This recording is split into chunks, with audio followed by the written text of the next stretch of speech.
그새 또 늘었죠. 예. 몇 명입니까? 지금 한 5만 이제 1,700명, 600명 되는 것 같고. 예.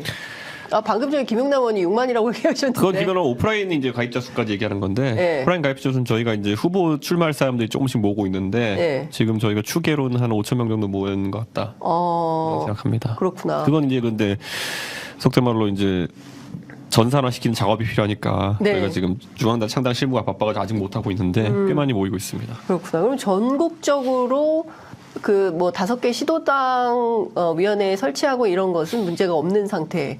이미 6개까지 신고 들어갔고요. 6개요? 예, 당원 수로는 11개까지 됩니다, 지금. 당원 수로는 11개. 예, 그리고 지금 그래서 정의당은 넘은 건가요, 그러면? 정의당이 4만 8천인가 그렇더라고요, 당원이. 아, 예, 그건 예. 이미 한참 전에 넘었다. 예. 이렇게 말씀드리고. 예. 그리고 이제 천하람 위원장이 이제 그 자기 면이 서려면 전남도 차야 된다. 아, 전남. 예. 근데 되긴 되더라고요. 오, 전남도 찼어요. 예, 예, 예. 그렇구나. 그러면 그야말로 전국 정당화 하면서 첫 출발을 하게 된다. 20일인 거죠? 이번 주 토요일인가요? 그렇죠. 예. 근데 뭐 김용남 위원장 얘기 들어보니까 네. 여기저기서 전국 팔도 경향각지에서 나도 그 자리에 앉고 싶다. 이러저러한 사연들이 엄청 들어오고 있다면서요. 제가 이제 대구에서 지난번에 창당 전에 저희가 네, 행사했을 때 행사했을 때 1,600명 정도 이렇게 행사 때. 엑스코에 자리 메워주셨거든요. 예, 예. 대구 1,600명이면은 뭐 사실 대구에서도 깜짝 놀랐는데 사람들이 예. 저희가 진짜 모든 분들 다 초대하면은 당원들 초대하면 10,000명 넘을 거다. 근데 저희가 빌려놓은 장소가 국회 이제 대회의실이거든요. 네. 거기 500석짜리입니다 원래. 그 어떻게 해요? 이분들 다 어디로 가요? 그 트럼프가 그 지지자들이 의회를 점령해가지고 문제된 적이 있었는데 저희는 뭐 국회 본회의장 들어가야 되는 거예요. 국회 본청은 아니더라도 저희가 의원 회관을 점령하는 사태가 발생할지도 모릅니다. 근데, 그렇구나. 예. 예. 어제 미래대연합 창당준비위원회 그 출범식 있었잖아요. 예. 이 자리에 그 소위 얘기하는 뭐 빅텐트, 뭐 빅텐트라고 통칭되는 그 관계자들이 전부 오셨는데 이 자리에서 요거 있기 직전에 이낙연 전 대표, 김종민 의원 세 분이서 20분간 비공개 티타임이 있었다고 무슨 얘기했어요? 제가 그걸 애초에 처음에 이제 그 미래대연합 창당준비위원회 한다 그래가지고 네. 나 이번에 절대 이거 안 한다 그랬어요. 그게 뭐예요? 지난번에 그 양양세 의원님 출판 기념회 갔더니만은 예. 거기 온 사람들 5만 사람 다 껴가지고 네. 또 이제 다 같이 왔으니까 사진 찍자고 앞에 나오면 또 이렇게 훅 손들고 하는데 그게 뭐 제가 주최한 행사가 아니라 제가 개그로 가는 행사니까 제가 선택권이 없잖아요. 네. 근데 꼭 그렇게 찍고 나면은 드디어 빅텐트 가나 뭐 이런 거 기사 나가지고 저는 사실 그런 생각으로 가는 게 아니라 양자 의원이 뭐 출판하신다길래 축하하러 가는 건데 네. 자꾸 그런 식의 정치적 해석이 있어가지고 네. 제가 김종민 의원한테 말했어요. 네. 나 이번에 그 의원님 창준이 하시는 거 가가지고 절대 이거 안 한다. 실제로 그 창준이 때 영상을 보면요. 네. 사회자가 이거 하자 그러면 저 하지 말자고 저 도망가요. 네. 그래서 그냥 같이 서서 그냥 이거 박수 치면서 사진만 찍고. 네. 근데 이 빅텐트니 뭐니 연대지 하는 게 우격다짐을 할 게 아닙니다. 그렇게 자꾸 모여서 몰려다니면서 이 손 들고 사진 찍고 이게 좋은 모양새가 아니거든요. 네. 그래서 제가 봤을 때는 결국 이 빅텐트에 주요한 객체들이 있다고 하면은 네. 뭐 제가 뭐 주도하는 세력과 이낙연 총리가 주도하는 세력 그리고 현역 의원들이 뭐 민주당과 국민의힘 가리지 않고 누가 오느냐 이런 게 이제 네. 발생할 텐데 예. 그 정도로 담백하게 이야기를 해보자. 예. 그리고 나 다시는 이거 안 한다. 그러니까 딴 데서 만나자 그랬더니 그럼 스타벅스다 이렇게 된 거거든요. 그래서 그래서 그 찻집에서 20분 동안 얘기를 제가 김종민 의원한테 김종민은 아니고 다른 분한테 이제 예. 원칙과상식 의원 중에 다른 분한테 전화했던 게 예. 옛날에 우리 대선 때 윤석열 대통령이 입당하기 전에 제가 건대 입구에 가자 그래가지고 밖에 치킨집에서 밖에서 언론이 네. 투명하게 그렇게 대화하는 모습이 오히려 국민들에게 보기 좋을 것이다. 행사장 가서 이거 하는 것보다는 그랬더니만은 알겠다 그러니 스타벅스를 잡더라고요. 아니 그건 스타벅스는 아니고 다른 걸 잡긴 했는데 예. 그러니까 앞으로 예. 이분들 이 정치적 상상력이 좀 필요하네. 스타벅스 이상을 넘는 뭔가 그림을 만드는 기획력 이런 게 좀 저희는 필요해 원래 보이네. 잡을 때 스타벅스 잘 안 잡는 게 스타벅스가 촬영 허가가 잘 안 나요. 그래요? 네, 언론이 가가지고 할 때 스타벅스 잘 안. 미국 커피숍이라 그런가? 그게 이제 대기업에서 그런지 모르겠는데 신세계에서 그런지 모르겠는데. 근데 또 국회의원들이 들어가니까 해주더라고 또 보니까요. 그래서 보통은 그 저희가 인터뷰나 그런 거 기자회견할 때 국회 앞에 이제 태흥 빌딩이라는 거 지하에 가보면 어펜딕스라고 그거 하기 딱 좋은 데가 있거든요. 네. 보통 저희는 거기를 잡는데 또 우격다짐으로 스타벅스 사게 됐습니다. 그렇군요. 그 김종민 의원 브리핑 내용을 보면 이낙연, 이준석 케미가 아주 좋더라. 대화가 아주 잘 되더라.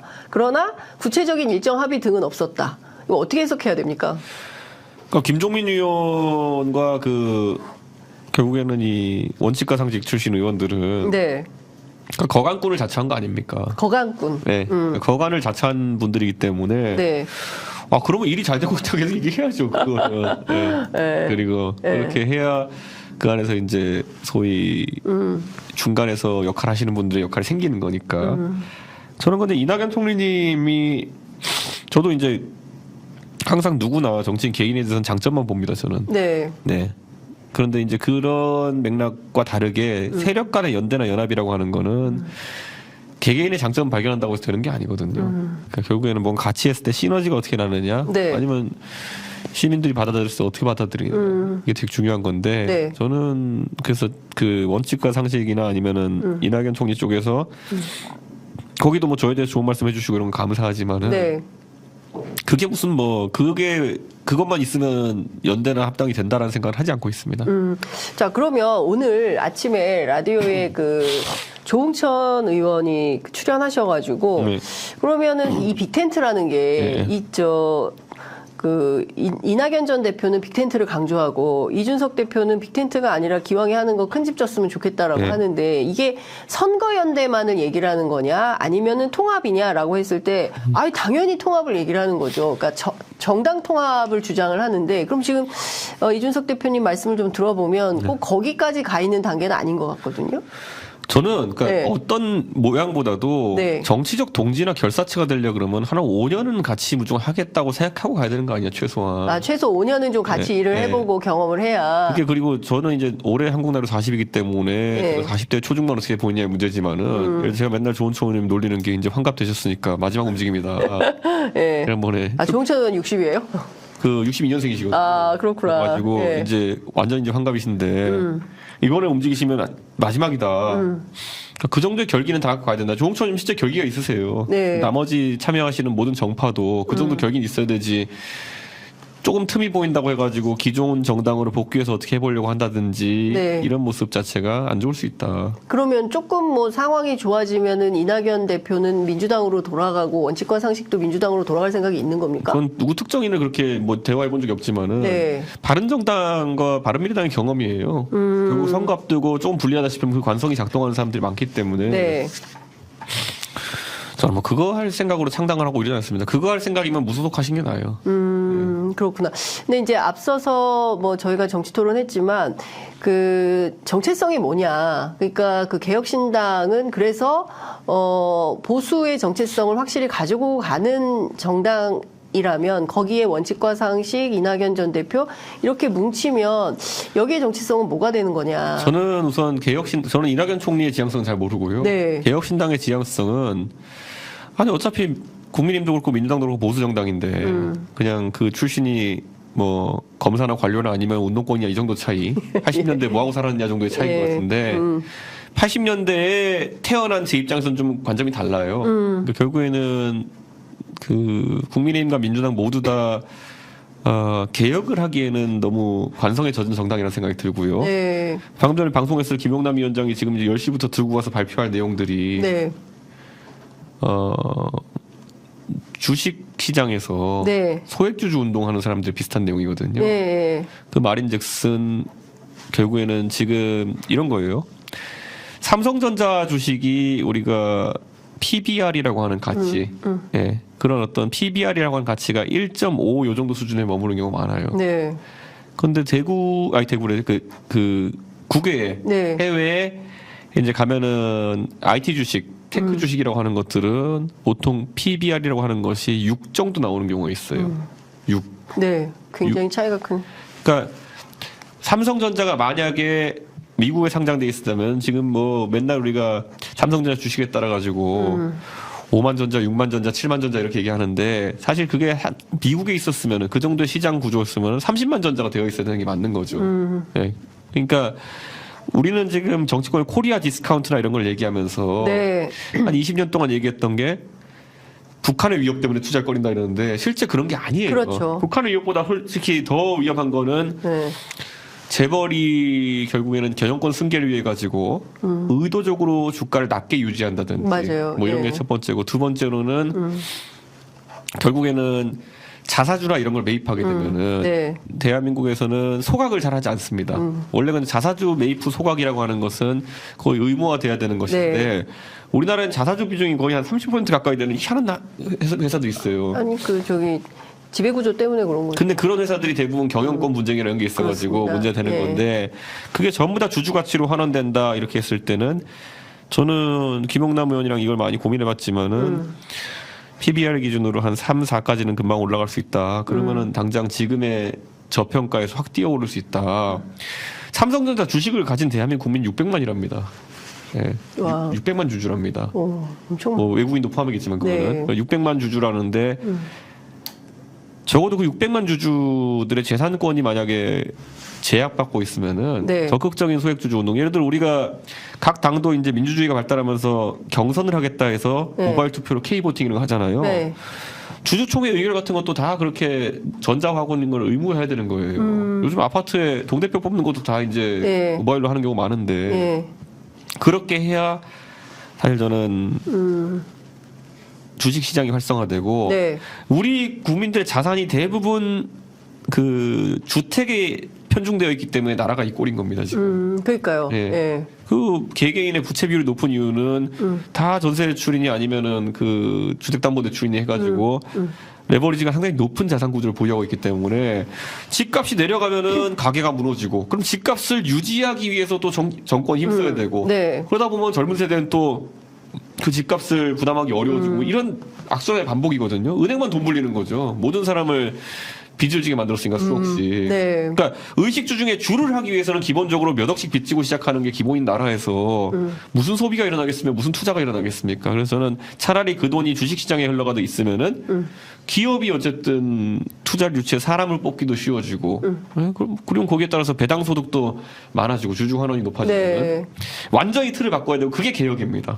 저는 개혁신당이 이런 주제. 근데 이걸 옛날에 김용남 의원이 그 국민의힘에서 할 때는 그랬다면서요. 맨날 기업 눈치 보고 이렇게 한다고 했다는 거 아닙니까? 네. 근데 그 김용남 의원을 이름 한자로 풀었으면은 예. 용기 용자의 남자입니다. 아 정말이요? 설마 아니겠죠? 맞아요. 진짜요? 네. 용기 있는 남자예요? 그러니까 이름 자체가 용남이야? 이름부터가 용기 있는 남자입니다. 아 용기 있게 한번 해보는 거예요. 그러니까 우리 당에 이제 이름들이 다 그래요. 뭐 용남, 예. 뭐 철근, 막 이런 거 있잖아요 보면은. 그러네. 예, 예. 그래가지고 아니 근데 저는 그 이제 96년에 참여연대에서 1996년, 95년 요때 소액주주 운동, 재벌개혁 운동을 네. 처음 시작했어요. 맞아요. 그래서 예, 그 10개 주식들 가지고 전부 들어가서 이른바 이제 주주 참여 민주주의를 실현해 보겠다라고 했었고 그리고 투명성을 위해서 굉장히 사실 앞서 말씀하신 정확하십니다. 코리아 북한 때문에 그런 게 아니라 투명성이 담보가 안 되니까 네. 이게 투자를 잘 못하는 거예요. 이거 그리고 개혁하면 엄청난 일입니다. 이거. 가장 한심한 게 뭐냐면은 기업들이 우리가 보면은 뭐 결국에는 소액주주들을 솔직히 물먹이기 위해서 네. 그 물적 분할 이런 거 해가지고 새로 회사 차리고 이렇게 하잖아요. 맞아요. 예, 그 LG 화학에서 LG 에너지 솔루션 만들고 이럴 때도 사실 그 안에서 소액주주들의 의견이 반영됐으면 그런 식의 그 물적 분할과 상장이 이루어졌겠습니까? 네. 굉장히 중요하다 봐요. 그렇습니다. 예, 저는 이런 것들 다 개혁신당에서 손대겠다. 예. 또 저희가 뭐 이게 이런 거 하기 위해서 하는 게 뭐 행동주의 펀드 하는 분들도 있고 한데 네. 적어도 제도적으로 저희는 주주들의 자산 가치를 올바르게 평가받도록 하겠다. 예. 그러니까 국민의힘 찍어봤자 가게 먹고 사는데 보태면 안 돼요. 예. 개혁신당 찍어야지 이제 네. 먹고 사는데 보태면 되는 거지. 옛날에 국민의힘은 낙수경제론이잖아요. 네. 예. 이건희 회장님이 잘 되시면 너희에게 하사를 해줄 것이다 맞아요. 이거잖아요. 예. 이게 아니라니까요. 그러니까 그거 아니라고 얼마나 오랫동안 얘기를 했습니까? 그러니까 이건희 회장님이 잘 되시면 너희도 잘 될 것이야. 이건희 회장님 100을 먹으면 너희도 0.1을 먹을 수 있을 것이야. 이런 거에서 벗어나가지고 그게 아니라 삼성전자 주식을 한 주 들고 있는 사람이면은 주식만큼 먹을 수 있다가 네, 사실 공정한 거거든요. 그게 돼야 공정과 상식인 거죠, 사실은. 그러니까 저는 개혁신당이 그래서 보수냐 진보냐 의미가 무의미해요. 지금. 예, 사실 민주당에도 보면 삼성 장학생 얼마나 많습니까? 사실 이 사람들 예? 맨날 어디 가서 정의로운 척하지만은 정작 노무현 대통령 집권하니까 그 삼성 장학생들이 노 대통령 둘러싸고 다 삼성 경제연구소 방식대로 나라를 운영하라고 했던 거 아닙니까? 그러니까 지금 사실은 촛불혁명 이후에 이런 거 하라 그랬던 거거든요. 국민들이 소액주주 운동, 그다음에 기업의 투명성, 그다음에 이제 부동산 문제, 네. 그리고 교육개혁, 뭐 연금개혁, 노동개혁, 뭐 이런 것들 다 하라고 했는데 사실 그게 다 안 됐던 거죠. 그러니까 개혁신당이 이런 의제를 하나하나 선점하면서 발표를 하고 있기 때문에 전 다른 정당들도 조금 긴장감을 가지고 정책 대안을 내는 노력을 해야 된다. 이제 이런 말씀을 좀 드리겠습니다. 이거를 저희가 정책 내고 만약에 개혁신당이 잘 될 거라고 생각하시는 분은요. 네. 그 굉장히 우리가 지적하는 문제점을 많이 보유하고 있는 그 회사들이 있어요. 경영권 분쟁이 있는 곳들, 자사주 비율이 비정상적으로 높고 네. 주주 배당이 비정상 적고 뭐 이런 게 있어요. 네. 여러분께서 잘 판단하셔가지고 개혁신당 테마주를 찾아보시기 바랍니다. 네. 대표님 제가 이것 좀 여쭤볼게요. 그 제가 어제 원칙과 상식에 네. 소속돼 있는 국회의원 한 분하고 통화를 길게 했는데 네. 그 이번 주에 빠르면 일종의 통합을 위한 어떤 그 논의 테이블을 시작하게 될 거다라고 얘기를 했거든요. 그래서 이준 왜 웃으세요? 담당자가 김용남 의원인데 어지간히 아 그래요? 네. 아니, 김용남 의원님은 네. 주타협 방향이 지금 그쪽이 아니에요? 윤석열 정부예요. 지금 오늘 아마 방송하고 하셨을 텐데 맞아요. 주타협 방향이 지금 반윤이에요. 네, 그렇기 때문에 아마 김용남 의원님은 그렇게 연대나 이런 거 있어가지고는 큰 관심이 없다. 아니 담당자니까 우선 임하실 네. 텐데 네. 주타협 방향 아니다. 네, 네. 그러면